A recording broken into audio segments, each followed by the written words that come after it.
Hi, everyone. I'm Carol Fitzgerald from readinggroupguides.com, a website from the Book Report Network. I'm so excited to welcome you to our Bookaccino live event this evening, our book club event with Dani Shapiro, the author of Signal Fires. Absolutely love this book, and I know your passion for it as well. Gotten so many notes about that. So Signal Fires was one of my 2022 Book Reporter Bets on selections. When it came out towards the end of the year, it was one of my last selections. And I got to interview Dani at the beginning of the year, and she was so terrific to chat with that I couldn't wait to bring her on to do a book club event. So let me start by saying this is a real book club, folks, and this is the kind where we're going to assume you finished the book because we're going to be talking spoilers. So I don't want anybody to sit there and say, oh, you didn't tell me that, like, this part of the book. Well, we're just assuming that you're all, going to be doing this. I'll begin with a discussion with Dani. And then I'll be asking a few camera shy people. We had some camera shy people tonight that submitted some questions to me. Then we're going to take questions from the audience. So if you could remember to drop into the Q&A what your questions are, our voice of God, Tom Donadio, will be coming on later on, and he will be sharing those questions with us. So with that housekeeping behind us, I'd like to welcome Dani to the stage. And why don't you all give her a warm welcome as well from wherever you are. Hey, everybody. Dani, so great to see you again. You too, Carol. I know, that was so much fun. I guess we talked back in January, and I remember the conversation as being so much fun. And I was like, wait a second, the book's out in paperback. This is a great time to get her back to have our book group event. So let's start with, this is your first novel in 15 years, I guess 16 at this point, 15 between novels. Why so long between novels? I started Signal Fires. Well, God, I mean, it's a complicated question because I started out as a novelist. That my first book, my second book, my third book were novels. And then I wrote one memoir, Slow Motion, which I really wrote because I thought something's haunting my fiction. I need to get at it. It's something from my life, from my history that I just need to try to tell as a true story. And I use air quotes because I think sometimes novels are truer than memoirs in many ways to a writer's inner life. But after Slow Motion, I went back to fiction for 2 more novels that I was quite proud of. And then I just continued to be pulled back to memoir. And I didn't know why. It just was pulling me in and pulling me in and pulling me in. And I understand now much better why that was the case. I was digging for something that I couldn't quite apprehend, I couldn't quite get at. When I started Signal Fires, I had these characters. I knew them. I loved them. I loved the writing that I was doing. It felt really, to me, even at the time, it felt like my strongest work. But then I wrote myself right into a wall. I was trying to tell the story. I was structuring it backward in time. I don't remember if you and I talked about this the last time we spoke. Yeah, I remember we talked about you were trying to figure out what to do. Yeah. Well, I had this big idea of the way that I wanted to tell the story, and I was very committed to it, even though it was a totally flawed idea. Because if you keep on moving a story backward in time, eventually you run out of runway and you can no longer do it. So when we reach the end of the New Year's Eve 1999 section and Waldo is born, well, then there's no more Waldo if I keep on moving backward in time. Right. And I you'd think I would have thought of that, but I literally was so committed to this idea of the way that I wanted to tell the story that it never occurred to me that I was going to hit a wall. And I hit that wall, and I hit it hard because there was nowhere else to go if I continued with that structure. And it had been so integral to the way I began that I couldn't figure out any other way. And that's the drawer. Yeah, it's like, there you go. There you go. Well, this book opens with this accident in 1985 when 17-year-old Sarah Wilf tosses the car keys to her brother, 15-year-old brother, after they leave a party. And Misty Zimmerman, a friend, is along for the ride. You can picture this scene. You can see exactly what's going to go on. Ends in a tragic accident, claims Misty's life. Car hits this oak tree. Oak tree is very, very pivotal to the book. Sarah claims she was driving. She takes the rap for it. thus bearing the seeds as this really dangerous secret that starts in this family, and it's going to impact them for years, decades. Why start with there? Because you just got this whole scenario of the tree, the accident. I was interested in the aftermath of the accident and what keeping that secret was going to cost the Wilf family. It was an accident I mean, we call it an accident, and it was an accident, but it was something for which Sarah and Theo were responsible. Mm-hmm. And, because of the choices that each of them made that night, practically children. I mean, Theo's 15, Sarah's 17. Sarah had been drinking, so she didn't want to drive. So she gives Theo the keys. Theo's 15. He doesn't know how to drive. Mm-hmm. So some terrible choices are made, and it results in this tragic death of their friend. And there are no visible consequences. And because there are no visible consequences, they're this privileged family, their father's the doctor in the town, nobody questions what happened. So in a way, they get away with it, right, but they don't get away with it at all, because then they carry it with them throughout their lives. And because there is this kind of tacit, unspoken, it's not even an agreement, it's just something that the Wilf family does. They just never speak of it again. The kids take their parents' cues. I personally think that Ben took Mimi's cues, and that really it was just, if we don't speak of it, maybe it will almost be like it never happened. Mm-hmm. And I think we know that that's not how secrets work. And I'm very interested in how secrets work, and in the keeping of that secret with them as a family, that they never speak of it together, and that they never speak of it to anyone else ever. That's what creates this kind of corrosive, intense burden that each one of them is carrying. So it would be a very different kind of novel if I'd started with the accident, and then the next chapter opens and it's the next day, and then it's the day after, if it was a chronological novel in that way. But I wanted to see what would happen if we really sort of upended time completely, mm-hmm, and got glimpses into into the way that each of them navigated their lives. And how it kind of haunts them, how it haunts them in different ways coming back. And you think you got away with it, but you didn't, because inside you still know what happened. But the whole family is like telling a lie. They're telling a lie to each other. But inside they all know somewhere we're each responsible for what happened here. We bear it. I mean, to me, Ben and the realization that he has, I mean, Ben is a doctor. He's a very good doctor. He takes the oath that he took, the Hippocratic Oath, very seriously. And when he has the thought with absolute clarity that when he ran over to that car, he was running over to that car as a father, mm-hmm, who was thinking about his children, and not as a doctor. Mm-hmm. And he couldn't have done anything that would have saved that girl's life. Mm-hmm. There was nothing that he could have done that would have made any difference. But in a way, that doesn't even matter to him. What matters to him is that he got a little window. I mean, we don't ever know who we're going to be, mm-hmm, in that kind of moment, mm-hmm, in a moment where heroism or cowardice or, strength, we don't know. Mm-hmm. We'd like to think that we would, whatever, tackle that, stop, not just bear witness, but intervene.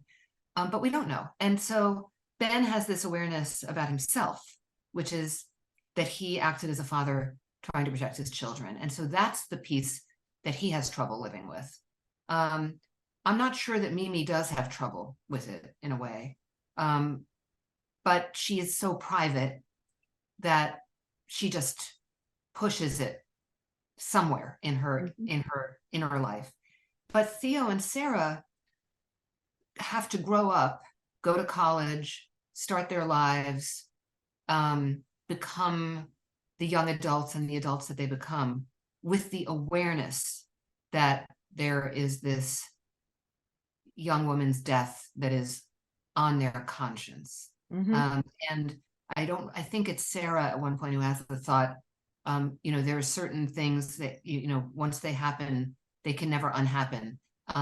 If you kill someone, you are a murderer. If you, it's a whole little inner monologue that she has with her, herself. And, she thinks of herself that way. She thinks of herself as someone who was responsible for the death of a classmate of theirs. And so they have to live with that. And they never feel like they got away with it. They know they didn't get away with it. Yeah. And it's also so interesting because everybody in the town still sort of wonders, like, what you still, when there's an incident like that, you say, oh, that's the narrative that came out, but what's the narrative? And these Right. days we know to say, is that really what happened that day? Is that really what happened? Well, this story could never have taken, I mean, the accident happens in 1985. Right. If that accident happened in, 2023, the entire story would have been completely different, Mhm. right? There would have been cameras. There would have been cameras everywhere they were. There would have been a rush to judgment. There would have been, neighborhood threads on social media. The time that the story takes place in has a lot, is almost a character in and of itself. Exactly. Yeah, because you're going back and thinking, what was it like then? Oh, you were calling each other on what? Well, not cell phones. You were doing what? It wasn't happening the same way. No. And then we get to Waldo, and I love the character of Waldo. I just love him because he's just his own person from a very young age. And his father doesn't understand him. His mother works to do that, but he's kind of bright and ethereal. He's just like, Waldo. He's just walking around. And it's like he's taking care of himself at a very young age, like he's parenting himself and knowing what he needs and wants. And I love that he goes out one night with his iPad and he thinks that's all he needs. Like, if I just take my iPad and leave the house, I'm going to be fine. And I get the feeling you loved writing him as a character because there's this expressive part of him, but that people don't really understand him. And he's just a great character. No, you're exactly right. I love Waldo, probably more than any character I've ever written. And I loved writing him. And he really feels like he's a part of me.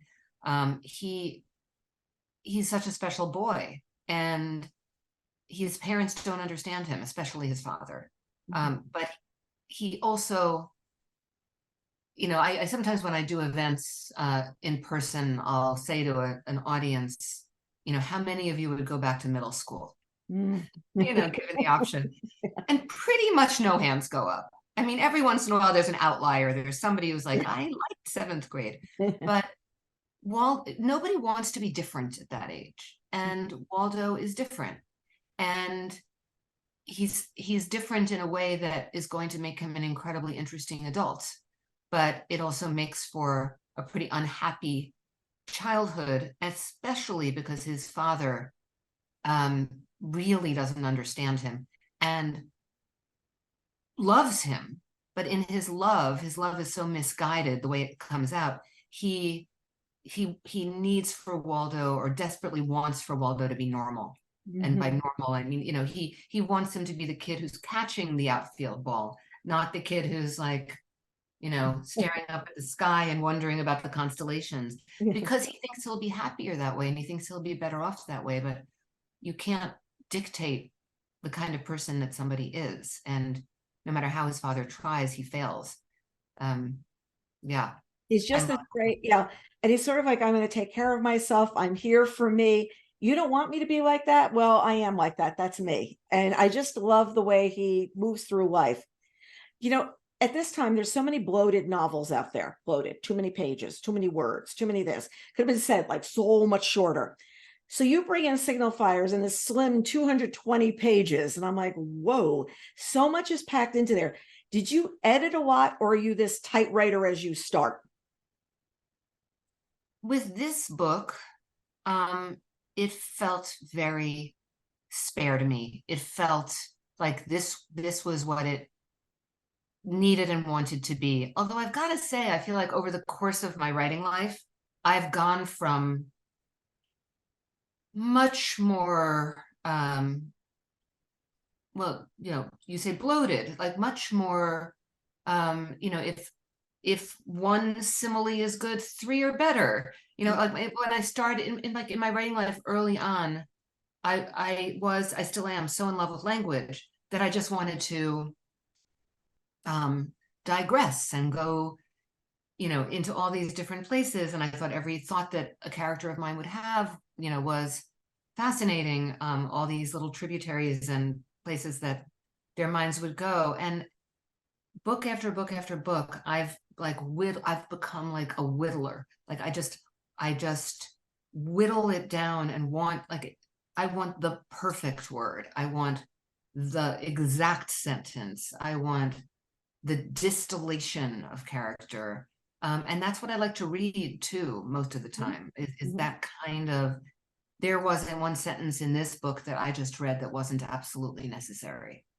It's that feeling. So I think that for me, it's moved in that direction. And so I mean, I certainly do some rewriting as I work, but I tend to move like two steps forward, one step back, two steps forward, one step back. And I'm always revising as I go. And in the case of Signal Fires, because I had the 100 pages, in the drawer that was like rocket fuel when I came back to it. I knew what to do. I wish I had another one in the drawer, but that was the only one. It's like I'm looking around. Is there anything? Have I had? Yeah, no, is there anything? I'm opening all my drawers. Yeah. No drawers. Well, I've got Judy Leatherman from Lakewood, Ohio, has this to share. First, she says, I loved Inheritance, and now I really love Signal Fires. What a beautiful story. How did you decide to jump around in time like you did? I saw you mention Jennifer Egan suggested it. I think I normally wouldn't like that, but it really worked. Did you write it chronologically and then split it up, or how did it happen? Thanks, Judy. That conversation I had with Jenny Egan, who's one of my dearest friends, happened once I put the pages back in the drawer, and I just was so in despair about that. And in my despair, I explained to her what I had been trying to do, telling the story backward in time, and she said to me, but you're already upending chronology by telling the story backward. Why continue to be chronological? You're forcing yourself into a chronology. It's just a backward chronology. And I knew she was right. But I didn't know how to do it. I wasn't ready to. And to me, that's one of the most mysterious things about this novel, is that it's not only that I wasn't ready to in terms of craft, that I hadn't learned yet how to play with time. And, I mean, I think one of my governing philosophies about all of this is that we live moving forward in time. At the end of this conversation, we will all be an hour older, and there's nothing we can do about that. We are trapped in chronology, but it's not how we think. It's not how we walk around experiencing our inner worlds. Our inner worlds are comprised of memory and imagination and fantasy, and when we're telling ourselves a story in our heads, even, we're not telling it chronologically. It's just our minds are like that. And so I wanted to find a way to capture that. And for years, from the time I put those pages down until I returned to them, in a way, I was learning how to do that in my own work. But I also was learning a lot about different aspects of life. Like, Judy, you mentioned Inheritance. If I had not gone through that journey, and if I had not written that book, and if I had not learned that there can be somebody walking around in the world who is your biological father, who you have no idea even exists, because you think you know who your father is. And I mean, my dad was my dad, but I came from a different person entirely. And I could have been walking past him in an airport and never known it. And so that contributed enormously to my thinking once I returned to the book, of what does it mean that we are signal fires for each other? What does it mean that we feel like we know someone when we first meet them, or we feel like we don't? What are these connections between us? This thing we call chemistry. Like, what is it? Mhm. And in terms of the process, no, I really wrote it as you read it.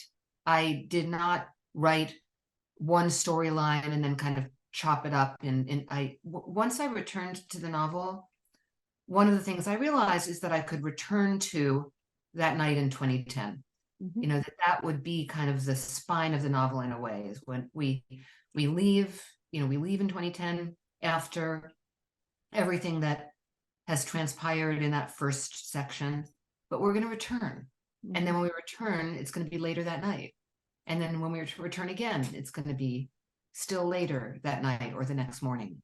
So I realized that I could create that kind of, the feeling of these lily pads of time, and then from there move into other moments in these characters' lives that would be particularly resonant.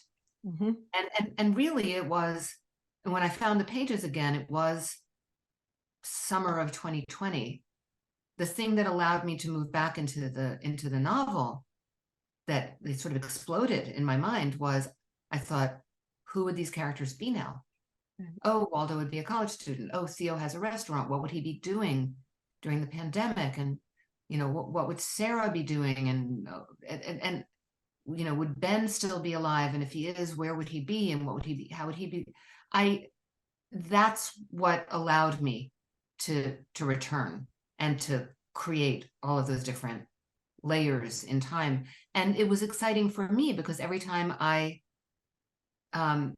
finished a section, I pretty much wait and think, what's now? Where now? Where do they go now? So for me as the writer, that was a discovery. And I really do think that when I'm discovering something as a writer, that's going to ultimately be exciting for the reader too. Not because they know that it's exciting for me, but because it's just simply exciting on the page to think, oh, now we're here. It's got some energy to it. It's got some energy that got you to that point. And Judy asked, and she's curious, how did you pick the specific dates for each of the chapters and the events? Did you say, I mean, look, 1999 going into 2000, interesting moment. But where else, like, oh, this is another pivotal time. This is, how would you be there? That's a great question. I think sometimes I was simply thinking about the season, and sort of the exact, I wanted, the accident when it happens, I wanted it to be very late summer, just before school starts.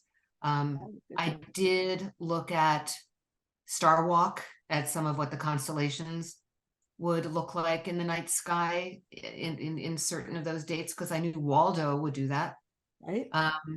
So just thinking about what was happening in the world at that particular moment, and really the poetry of the language of the date itself, of just feeling like that feels like the date it would be.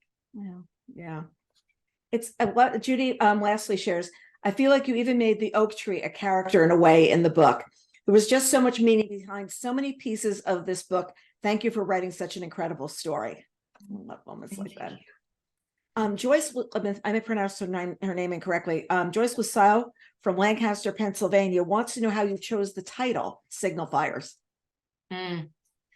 So it's such an unlikely story. I mean, I've had novels where I knew the title before I had the book. I mean, the next book that I'm thinking about writing, if I do write it, I know the title. I mean, every once in a while that happens. I've also had books where I absolutely have not had a title at all, and I've finished the book and I don't have the title. That was true with Inheritance, actually. And with Signal Fires, I did not have the title. And so a writer in search of a title is an interesting kind of thing. Like, you start reading a lot of poetry, you can't actually go grasp at it or go find it. It has to come to you. And when it does come to you, you know it. And everything else is just kind of looking for it. And so I was on Twitter. This is why it's an unlikely story. One afternoon, I was on Twitter. And the thing about being on Twitter in the middle of the day, if you're a writer, is it means your day is not going well. It's like, okay, I'm on Twitter, and on Twitter, formerly Twitter, there was a popular hashtag for years and years and years. You probably saw it, Carol, called hashtag am writing. Right? Yes, yes. And every time I would see hashtag am writing, I would think, no, you're not. And I'm not either. We are not writing right now. But I always found it kind of amusing. But so there I was, and there's a poet who I'm friendly with, and we follow each other on that platform, named Ilya Kaminsky, the Ukrainian poet, brilliant Ukrainian American poet, brilliant poet. And Ilya had posted something like, writers and readers, tell me about works that really speak to you about memory and the way that memory operates in interesting ways. And so that is something I'm interested in. And because I figured there would be interesting responses, I went down that rabbit hole. And down that rabbit hole was this poem by Carolyn Forche called Morning. And in that, and I love Carolyn Forche's work. So I stopped to read it. And in that poem was this stanza, and in that stanza was the phrase signal fires. Whoa. And as soon as I saw it, and also the stanza, which ends up becoming the epigraph for the book, was so exactly right. And signal fires, I thought, well, I'd never heard the phrase before. Some people know that phrase. I did not know it. I just thought, but this is what they are for each other. This is what Ben and Waldo are for each other. This is what, Waldo and Mimi are for each other. This is what the tree is. This is what all of the characters in this book are. And it was that's what it was. It arrived with its absolute sense of rightness. And was it at the point you'd already handed the book in and we're grappling with Oh, it? yeah. It's in, and everybody, the publisher's going, okay, what are we going to do? Like, okay, we have no title. It's her new book. Let me just think about this for a second. Did I have a title? I don't think I did. I don't think I had the title yet. But because I remember that the book was like scheduled for publication and was going to be coming out, and I didn't have a title. That was a different story. This was more like the file name in my just on my computer all the way through for the novel, and once I returned to it, was magic novel. Okay. That's how I thought of it. I just thought of it as it had magic to it. And it's still, I actually never changed to Signal Fires. It's still called Magic Novel. My magic novel. But when you were on Twitter that day, just think, you were writing. You were writing. Actually, it's probably one of the better Twitter stories. Yeah. One of the better Twitter. I wasn't lying. That's really what I was doing. Sometimes I wonder if the editors and agents go out there and go, okay, who's on Twitter and what are they doing? Are they out there talking today? Because that means they're not writing. So I've got another question from Patricia Blues from Macomb, Michigan. She said, I was surprised that Roseville, Michigan was included in the book. Macomb, Michigan is about 25 miles from Roseville. I was wondering if you had any ties to the city. It's a stone's throw away from me, and I'm just curious. Wow, I love that. And no, absolutely no ties. I was thinking, I know exactly what you're talking about. And I was thinking about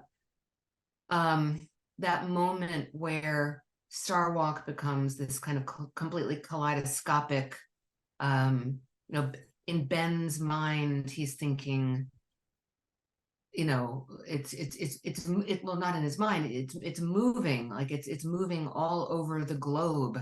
And again, this kind of goes back to poetry. I was thinking about what are the places that are going to feel global, from small towns to European cities to places in Asia and you know, on both sides of the equator, and just finding the places that felt like they would almost form a kind of have an incantatory quality for Ben in that moment. It was like, yep, here we go. There it is. Patricia Yeah. said, I'm also thinking about the tender relationship between Waldo and Benjamin. Beyond that, I was wondering if Dani ever experienced or had an after-death experience like the one she described with Mimi and Waldo in the Playscape enclosure. Waldo also explains that later in life with Mimi's husband. It just seems so believable and so remarkable. I savored every word of this book. I absolutely love it. I did not want it to end. Thank you so much. It's wonderful to hear. And no, I have not had a near-death experience or have anyone close to me who has. I think I poured a lot of my wishes into Waldo's way of experiencing the world. And perhaps I'm closest to Waldo in a certain way. You know, I'm close to all the characters, but I've had experiences that really make me question the idea that there's nothing after we're gone. And you know, depending on the day, I can go either way, but I wanted Waldo to be that messenger, and to know that he saw what he saw and he felt what he felt, because I think many of us have the experience of feeling something that we just dismiss. Children have it until they lose it in a way, but that sense of wonder or that sense of connection, and I mean, I know that I every time I think about my dad who raised me, who wasn't my biological father, but we had this like soul connection. I feel him. I feel him with me. And is that sentimental or is that real? I don't know. But I wanted Waldo to really be able to, and I didn't know it until I got there when he tells Ben in 2020 on the beach, when he tells Ben, no, I saw her, and Ben has to actually stop and hear what he's saying. And it's a tremendous comfort to him. I didn't know that was going to happen until I got there. Yeah, but that moment where he's just explaining and you realize Waldo's got this whole inner, like he feels things that a lot of people will not feel because they're not staying in the moment. They're so concerned about everything else around them. He's just there. And I'm going to tell you what happens. Well, I'm going to do one more question with you before we head to audience questions. So I want to see that Q&A button lighting up with questions. With Tom Donadio, our editorial director, is going to be the voice of God for us. So I'm doing one more and then you guys are on. So you also narrated the audio, and you've narrated all of your books. You're a very good narrator as well. What was the experience like doing this with this book in particular? You're going back in time, you're going through, yes, in your memoirs, you're going through emotion, but here you're going through emotion of character and bringing those characters' emotions to the page, which is different from knowing your own of the way you're going to feel. And you've got to be each of the characters. Yeah. So what was that like? I loved it. And I haven't actually ever narrated my fiction before. Oh, you haven't? I narrated all of my memoirs, and publishers don't usually let writers narrate their fiction. Sometimes they don't even let writers narrate their memoirs, which I find bizarre, because unless you're dead or have like a really don't want to, it's your story and it's your voice. But be that as it may, I had two of my earlier novels were narrated by actors, and it just never felt like the voice that was in my head. Mhm. I'm sure it didn't impact readers in that way, but like I did not want to listen to it. Mhm. And because I had all this experience narrating my memoirs, and because I have this podcast that so people know my voice from the podcast, um, I asked to, and they hesitated for a couple of minutes, and then they decided, no, yes, this was a good idea. I absolutely loved narrating Signal Fires more than I've loved narrating my memoirs, because when you're narrating your own memoir, the experience is a little bit like being trapped in this little booth with you at every age you've ever been.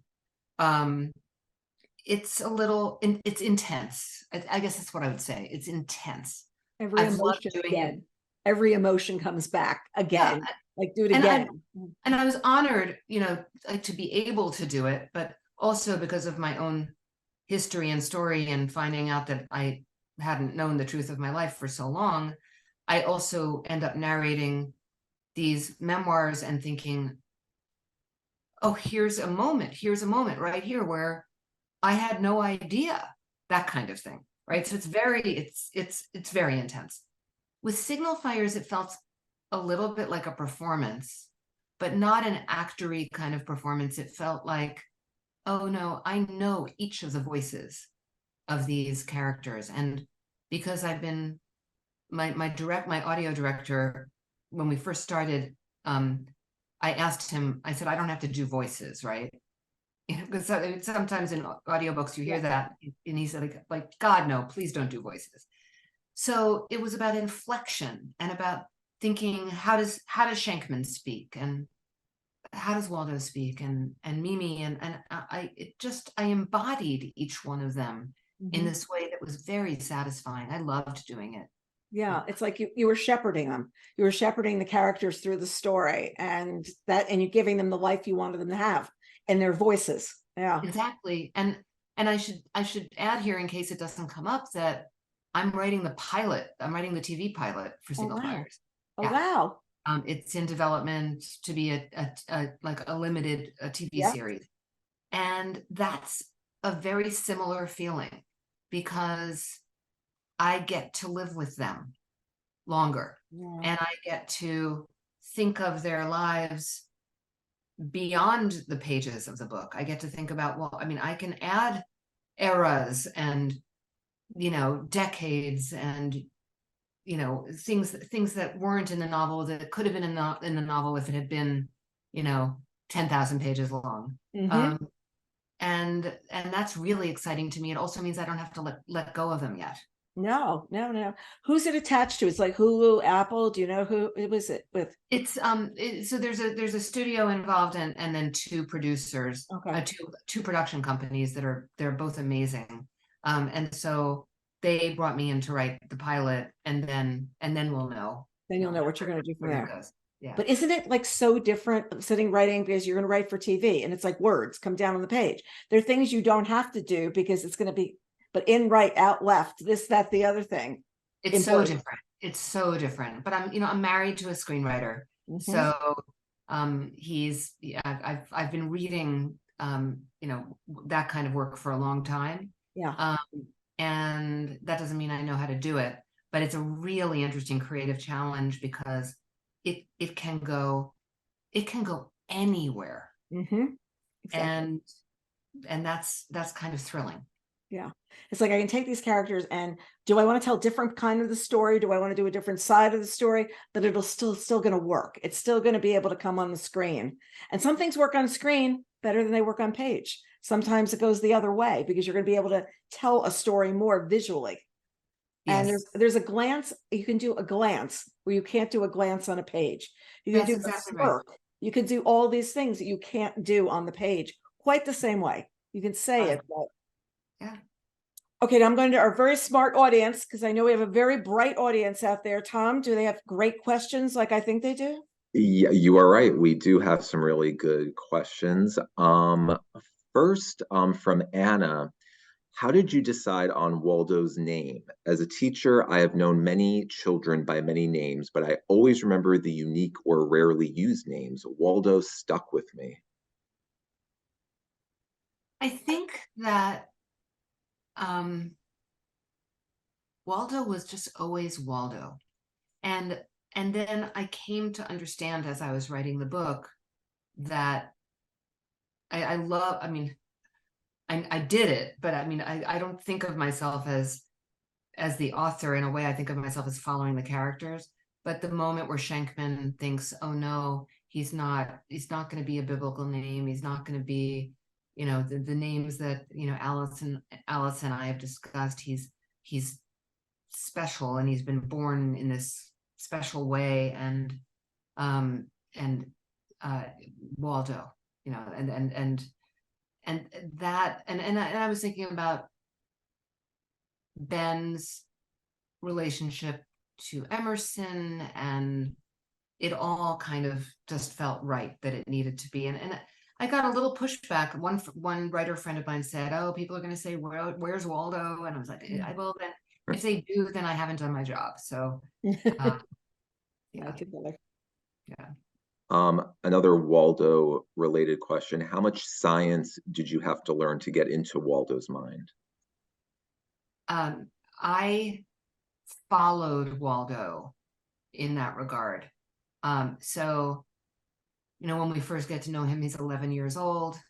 I read everything I could put my hands on that would have been published at that time, that a precocious 11-year-old boy really interested in the cosmos would have read. And so I really kind of just stayed as like sort of in sync with Waldo as I could. I didn't get ahead of him. I didn't feel like I needed to become an expert. I didn't need to know more than Waldo, but I needed to know just enough to be able to sort of channel what his, like where his mind would go. Makes sense. Sue says, having lost my mother to a 13-year battle with Alzheimer's, I was drawn to how well you captured Ben and Mimi's relationship in the face of this disease, as well as Mimi's struggle with it. I'm curious how you were able to write the storyline and these characters so beautifully. Thank you. My mother-in-law had a long struggle with Alzheimer's, and I was very close to her, and watched from the very, very, and she's one of 5 sisters, 3 of whom succumbed to Alzheimer's. So it's personal. It's part of, my things that I think about. And one of the things I noticed about my mother-in-law, and I didn't realize this until later, writers are the last to know so often. But I realized that what she remembered, like what she felt, and this isn't true of all Alzheimer's patients, but it was true of her, what she felt was love. Like what she could remember was love. And so when she couldn't remember anybody's name or who anybody was, we went to visit her, and our son was with us, and he had been sick as a baby, and she had a very, very intense relationship with him because of that, or relationship to him, feelings about him. And he and she hadn't seen him in a long time, and she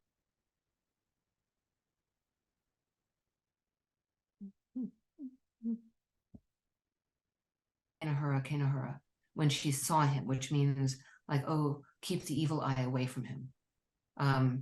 It's a like, oh, like you're so special. She knew who she was loving. She didn't know his name.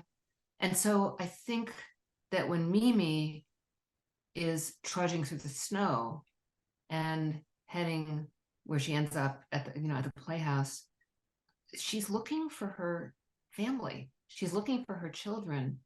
And somehow I knew that. Somehow I knew how to channel. I mean, each time I did something that was that high wire and act like right in the mind of an Alzheimer's patient, or right in the mind of a newborn, I really thought, what am I doing? But these were the creative challenges that were so exciting to me, and also felt like honoring somehow what that experience is, if that makes sense. Yes. Another question about your characters. Gail says you write with such empathy for your characters and the situations they're in. Do you ever get mad at them or be judgmental of them? There was goodness in all of the people in Signal Fires, even Waldo's father. Is that just a natural impulse for you? I love that question. Thank you, Gail. I went immediately to thinking about Waldo's father, listening to your question. Yeah, I got mad at Schenkman. I got frustrated with Sarah too. I even Theo at moments, but with Schenkman in particular, it's such a strange thing being a novelist in that way, because on the one hand, I'm creating the character, so presumably I'm in control of the character, right? I'm the puppeteer of the character. I'm deciding exactly what the character is doing, except that's not true. The character is leading me.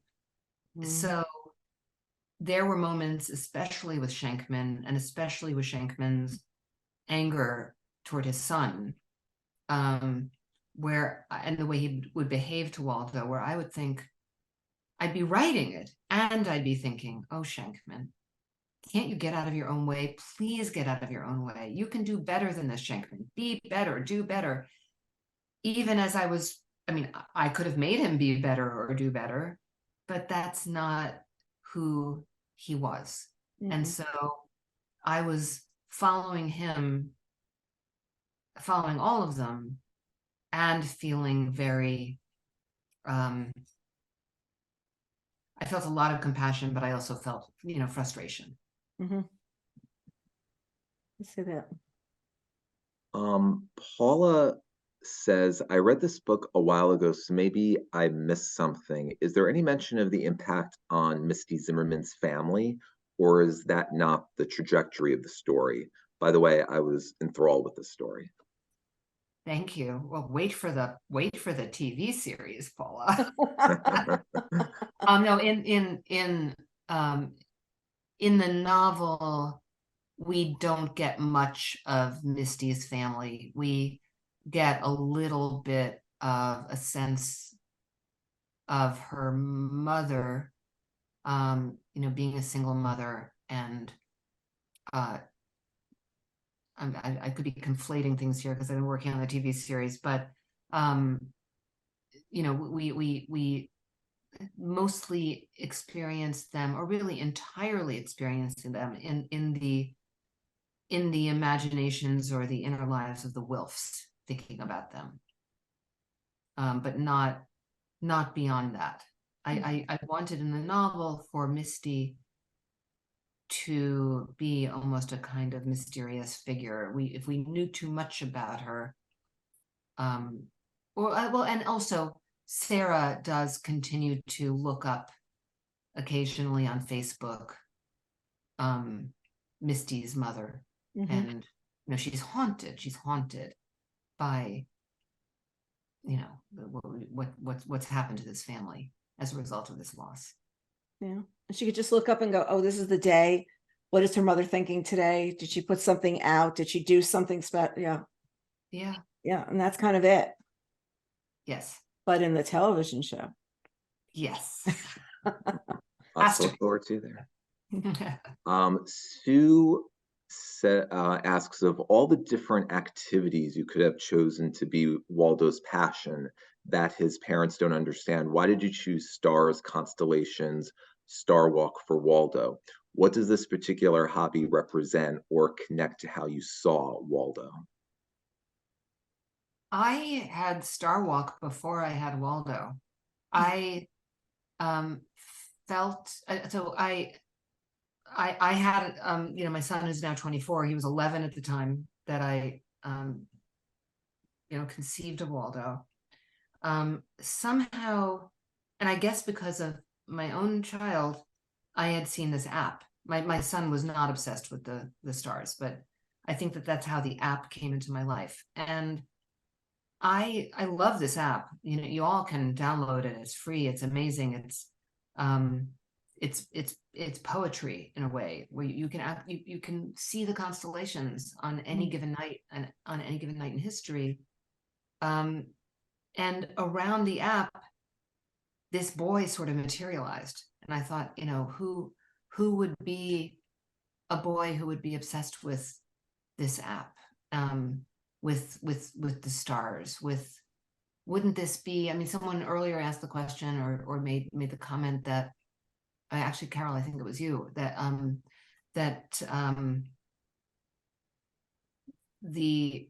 that Star Walk or the iPad for Waldo was like a Talisman. yeah, like a guiding principle. It was like his security blanket. But it really was a security blanket. And the idea of an app as a security blanket, or this, the year 2010 was the year that the iPad was invented. And I didn't know that when I started writing, and I placed all that in that year. But as it turned out, because then I had to reverse engineer and figure out, were there iPads then? That it was the year that they were that they went on sale, and there was this frenzy for them, right? But that this hard, technological sliver of an object could be a security blanket, also really intrigued me. Yeah. But it started with the app. It's something hard, not soft, too. It's a security blanket, but it's not what you would normally be taking. But it's this hard thing that's full of knowledge. And it was Waldo to play with the knowledge. And he had this thing that could answer any question he had, as far as he was concerned. Yes, and locate him, let him know where he was in the world. Big deal. Rosalind is curious to know, what is your connection to Sarasota? To Sarasota. Oh, to Sarasota. Well, my in-laws had a place there. My brother-in-law still has a place there, or has a place there now. It felt like where Shankman might go. I mean, Florida felt like Shankman was going to go buy a condo someplace warm. I like Sarasota, and I wanted someplace nice for Shankman. I couldn't picture Shankman in Miami. I couldn't picture Shankman in Key West. No. I couldn't picture Shankman in Orlando. So it became, and Sarasota was the place that I knew, but it felt really right. I remember calling my brother-in-law and asking him certain questions about Sarasota during the pandemic, when I was doing research. So funny, you can Zillow and find a house. You can go, oh, that would be the house. That would work. That'll be good. Yeah. Dee asks, can you talk about your process? Are you a user of the computer or journals or writing by hand?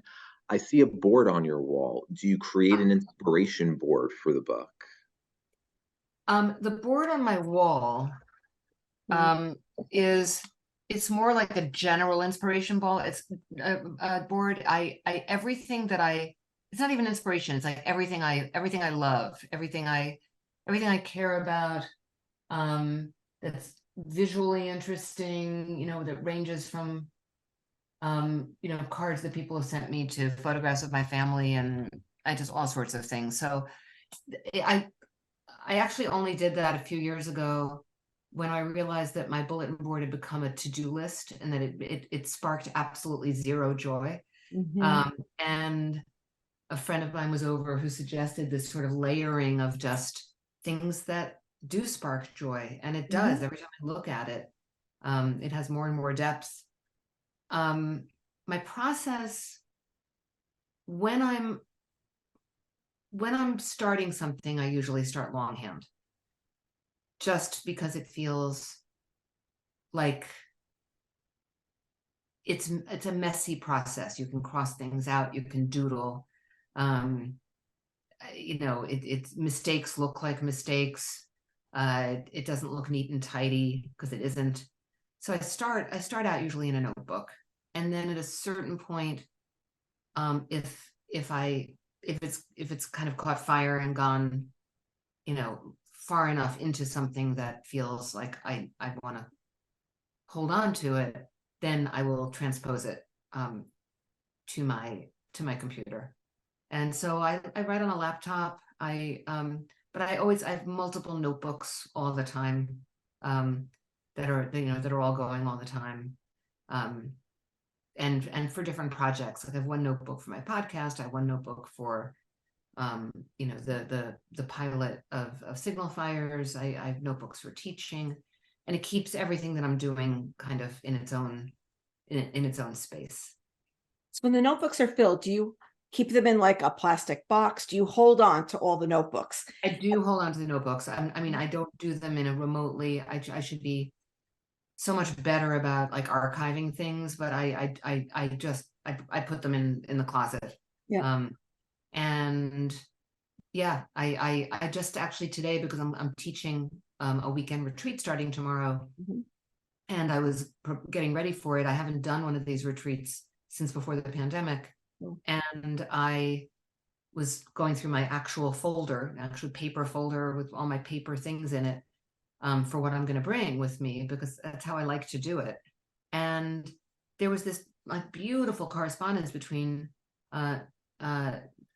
myself and Sylvia Borstein, who's my one of my dearest friends and mentors, and she's in her late 80s. And it was a back and forth between us for when I was about to teach the first time I was teaching at this meditation and yoga retreat. I teach writing there, but it's and I was asking Sylvia some questions, and there's this long correspondence between us, and I pulled it out, and it was 2010.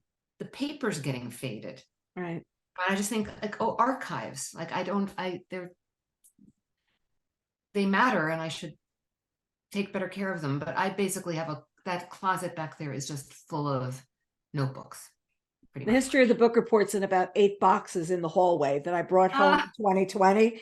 And then everyone's like, and then you start to do it and you get too far down the rabbit hole and you go, I've got to stop, because it's emotionally overwhelming, because you'll sit there like with what Sylvia's got and you'll start reading it. It'll bring you to a different place. And then you have to come back to where you are. It takes some time.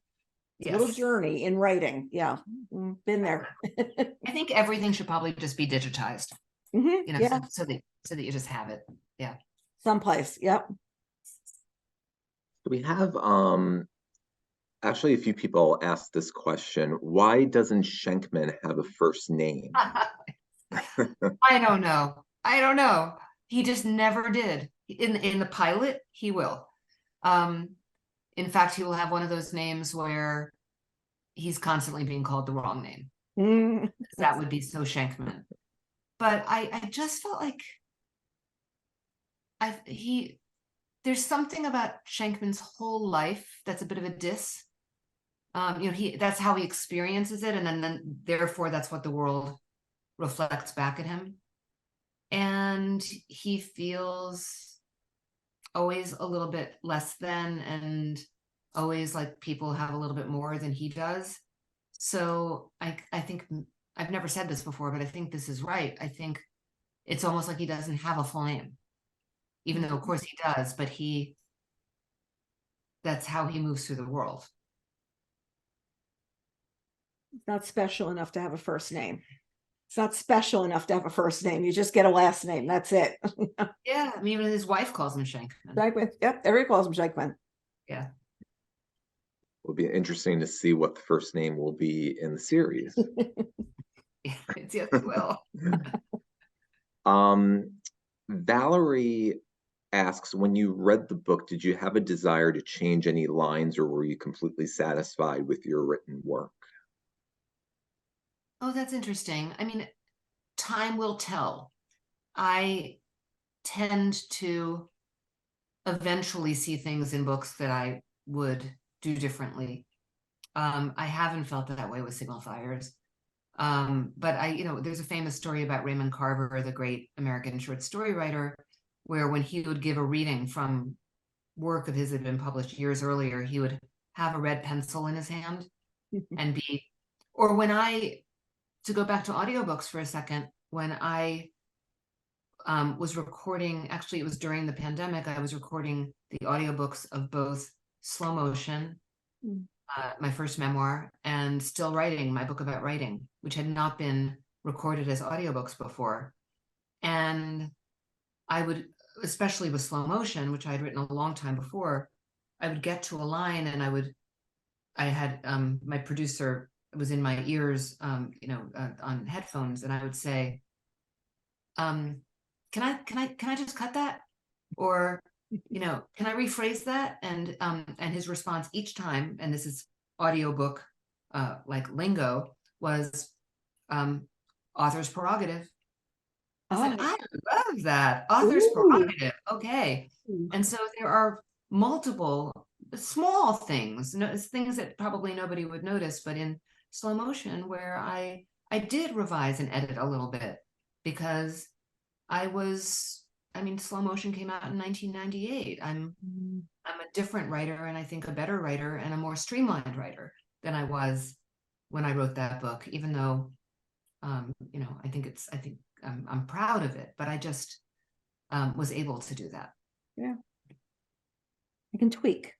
I can just tweak it a little tighter. Little tweak, yeah. Judy says, Mazel Tov on the JBC Fiction Award. Does the Jewish heritage of these families influence their actions and choices? I don't recall any real Jewish connections for them. Thanks, Judy. Yeah, I mean, there are. How do we know what impacts our choices? I think probably being Jewish does impact their choices in the same way as being all the other things that they are impacts their choices. They are assimilated Jews. And I was aware as I was writing the book that and it's interesting because I think if I were writing it right now, I would have to think of it differently. But when I was writing it, the feeling of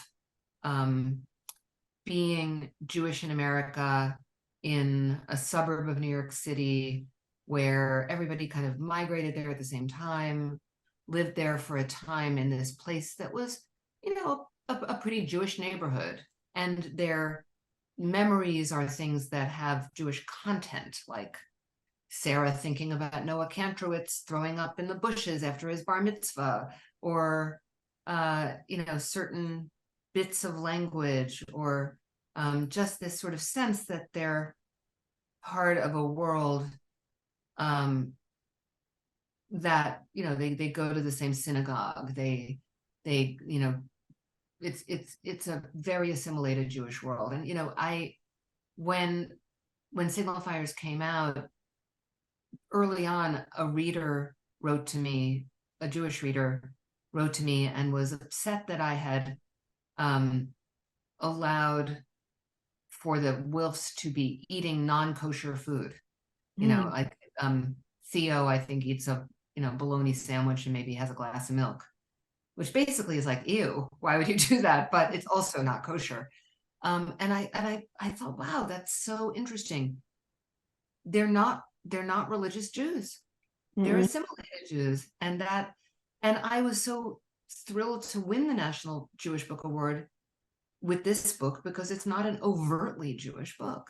It's a book about the American Jewish experience in the way that many American Jews have lived it for, quite a few decades now.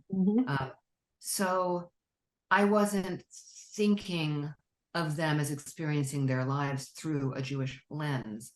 any more than when I write a female character, I'm thinking of her experiencing life through a female lens, or writing, I mean, I could go on, but it's more of a feeling of, this is the water that we're swimming in.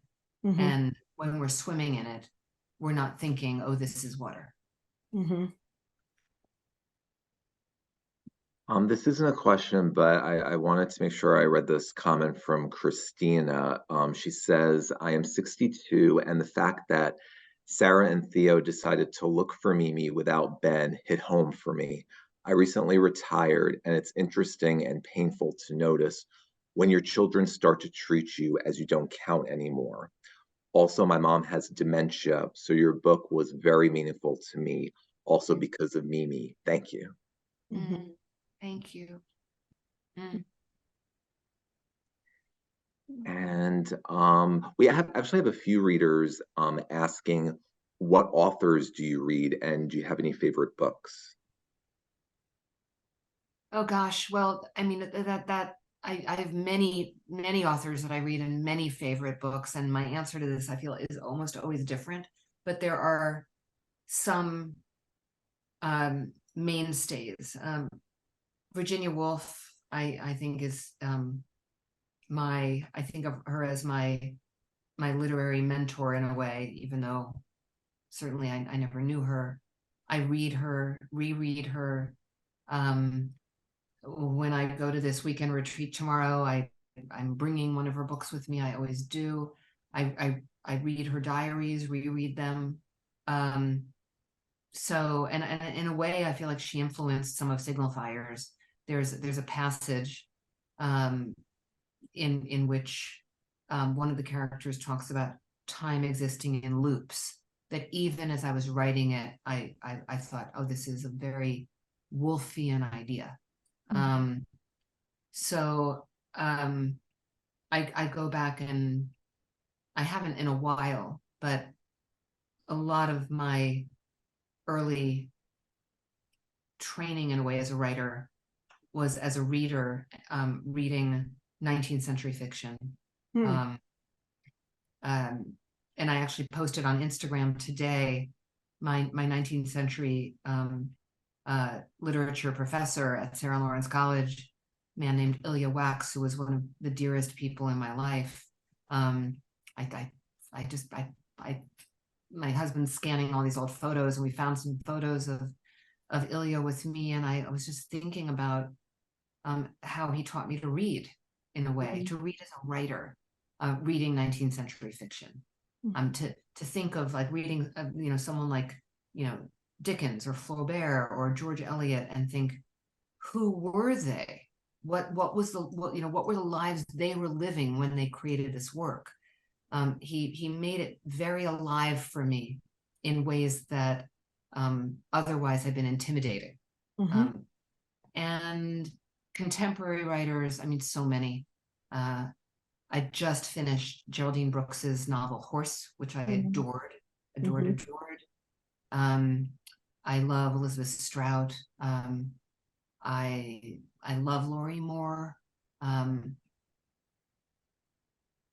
could go on. I mean, I just read and read and read and read. Rebecca Solnit is a nonfiction writer whose work I love. Yeah. Zadie Smith. I love Zadie Smith. Do you watch TV? Do you watch, I mean, your husband's, so you watch TV and you do have time for reading? Because I find that I spend a lot of time, like at night, I read every night before I go to bed, every night.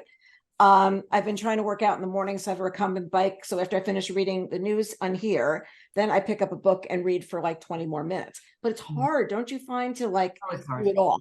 Really hard. It is. And I mean, I definitely watch more TV when my husband and I are together. When he's away, I literally do not know how to turn on our TV. My husband. But there's some very, very good, there's some really good stuff on TV, and sometimes, I mean, one of the issues for me is that at night sometimes I'm just too tired to read. I just got this extraordinary little book light that I think is going to make a difference in my life, but it's really cool.